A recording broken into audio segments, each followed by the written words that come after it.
Brilliance Audio presents 1,000 Devils by Frank Goldammer. Translated by Steve Anderson. Performed by Alexander Sendies. Max Heller climbed out of the car and shoved his hands into the pockets of his long overcoat.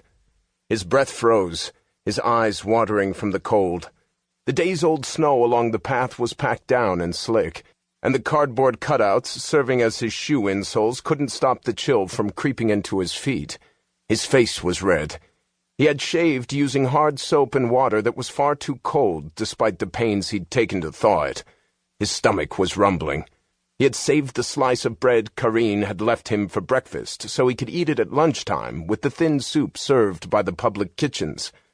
At least he'd have one real meal that way instead of two meager ones. This evening, Karine was making gruel yet again, as she did nearly every night.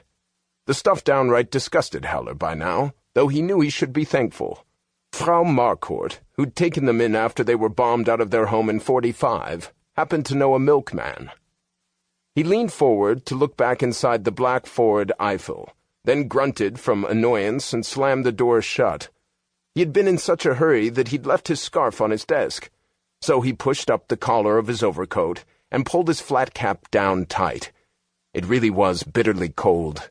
If their kitchen window thermometer was to be believed, it had been -13 degrees before sunrise. No wonder the pipes were frozen. The ice had spread across their bedroom windows overnight. Heller took a few careful steps on the slick road. A throng of people blocked his view. A Russian military truck blocked Bautznerstrasse, which ran parallel to the Elbe River, so that even the streetcar had come to a standstill. Many of the riders had exited the overcrowded cars to gawk, yet no one dared complain to the Russians.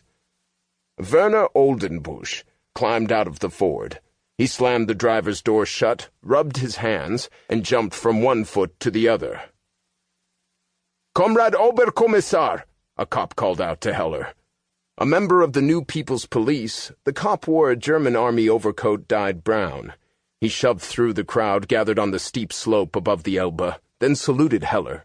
Heller saluted by briefly raising his fingers to his flat cap. He'd steadfastly refused to wear a peaked cap. He was a police detective, not a military man. He'd gladly accepted his new overcoat, on the other hand. Karine could now wear his old one, something sorely needed even in their apartment. Snow-covered meadows stretched below the slope. The snow wasn't very deep, and tips of grass blades poked up out of the white. Out on the Elbe, a little over 200 yards away, little ice floes drifted by. "How long have they been here?"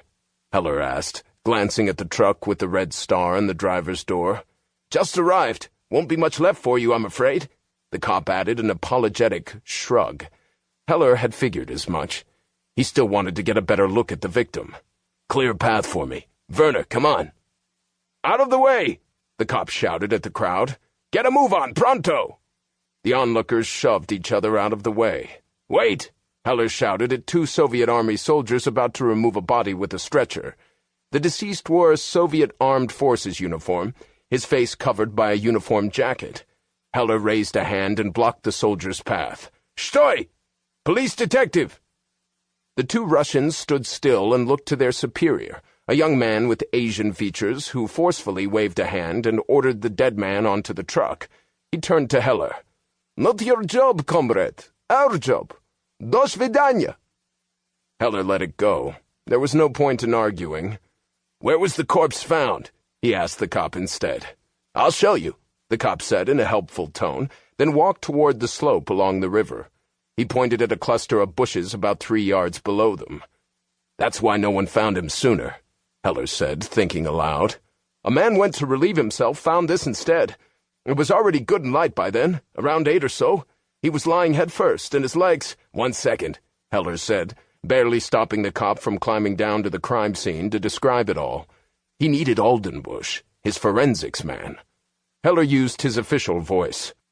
"Kommissar Oldenbusch! Come over here, please." He pointed at a few drops of blood in the snow.